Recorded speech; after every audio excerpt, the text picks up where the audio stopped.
السلام علیکم میرے عزیز دوستوں، آپ سب کا ہمارے یوٹیوب چینل میں استقبال ہے۔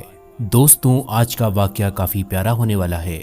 آج کا جو واقعہ ہے غوث پاک کا، غوث پاک کی بہت بڑی شان ہے، ان کا بہت اونچا مرتبہ ہے۔ تو آپ لوگ مختلف ٹاپکس پر واقعہ سننے کے لیے ہمارے چینل کو ابھی سبسکرائب کیجئے اور ویڈیو کو لائک کر کے تمام لوگوں میں شیئر بھی ضرور کر دیجئے۔ تو آئیے شروع کرتے ہیں آج کا واقعہ۔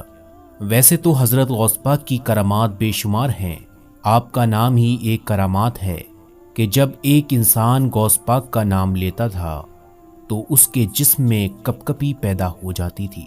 آپ کی ولادت اور آپ کے کرشمے بے شمار لوگوں نے دیکھے تھے اور کافی زیادہ لوگ جانتے بھی تھے۔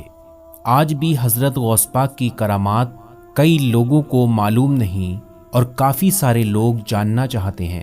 تو ہم آپ کی خدمت میں غوث پاک کی بے شمار کرامات کے واقعات کو لے کر حاضر ہوئے ہیں، تو آپ لوگ غور فرمائیں۔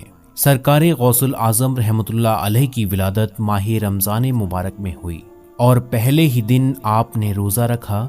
سحری سے لے کر افطار تک غوث پاک اپنی والدہ محترمہ کا دودھ نہیں پیا کرتے تھے۔ اس لیے غوث الثقلین حضرت شیخ عبد القادر جیلانی رحمۃ اللہ علیہ کی والدہ ماجدہ فرماتی ہیں کہ جب میرا فرزند عبد القادر پیدا ہوا تو رمضان شریف میں دن بھر دودھ نہیں پیا کرتا تھا۔ حضرت غوث پاک دستگیر کی کرامات۔ اور حضرت غوث پاک فرماتے ہیں، میرے ہاتھ پر 500 سے زیادہ یہودیوں اور عیسائیوں نے اسلام قبول کیا اور 1,00,000 سے زیادہ ڈاکو، چور، فسق، فجر، فسادی اور بدعتی لوگوں نے توبہ کی۔ حضور غوث اعظم فرماتے ہیں، جب میں علم دین حاصل کرنے کے لیے جیلان سے بغداد قافلے کے ہمراہ روانہ ہوا اور چند ہمدان سے آگے پہنچا تو 60 ڈاکو قافلے پر ٹوٹ پڑے اور سارا قافلہ لوٹ لیا، لیکن کسی نے مجھ سے توجہ نہ کیا۔ ایک ڈاکو میرے پاس آ کر پوچھنے لگا، اے لڑکے، تمہارے پاس بھی کچھ ہے؟ تو اس کو میں نے جواب دیا کہ ہاں میرے پاس بھی ہے۔ ڈاکو نے کہا، کیا ہے؟ تو اس کو میں نے جواب دیا، میرے پاس 40 دینار ہیں۔ تو اس ڈاکو نے پوچھا کہ کہاں پر ہیں؟ تو اس ڈاکو سے آپ سرکار غوث پاک نے کہا، وہ 40 دینار گداڑی کے نیچے ہیں۔ تو ڈاکو اس بات کو مذاق سمجھ کر چلا گیا۔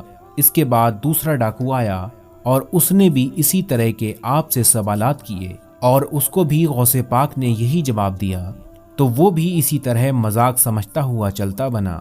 جب ڈاکو اپنے سردار کے پاس جمع ہوئے تو انہوں نے اپنے سردار کو میرے بارے میں بتایا، تو مجھے وہاں بلایا گیا۔ وہ مال کی تقسیم کرنے میں مصروف تھے۔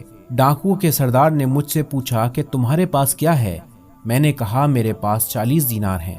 ڈاکو کے سردار نے ڈاکو کو حکم دیتے ہوئے کہا کہ اس کی تلاشی لو۔ جب سرکار غوث پاک کی تلاشی لی گئی تو جب جان سچائی کا اظہار ہوا تو اس نے تعجب سے سوال کیا کہ تمہیں سچ بولنے پر کس چیز نے آمادہ کیا؟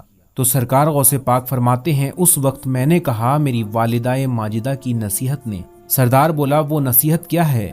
تو میں نے کہا، میری والدہ محترمہ نے مجھ سے ہمیشہ سچ بولنے کی تلقین فرمائی اور میں نے ان سے وعدہ کیا تھا کہ سچ ہی بولوں گا۔ تو ڈاکوؤں کا سردار رو رو کر کہنے لگا، یہ بچہ اپنی ماں سے کیے ہوئے وعدے سے منحرف نہ ہوا اور میں نے ساری عمر اپنے رب سے کیے ہوئے وعدے کے خلاف گزار دی۔ اسی وقت وہ ان 60 ڈاکوؤں سمیت سرکار غوث پاک کے ہاتھ پر طیب ہوا اور قافلے کا لٹا ہوا مال بھی واپس کر دیا۔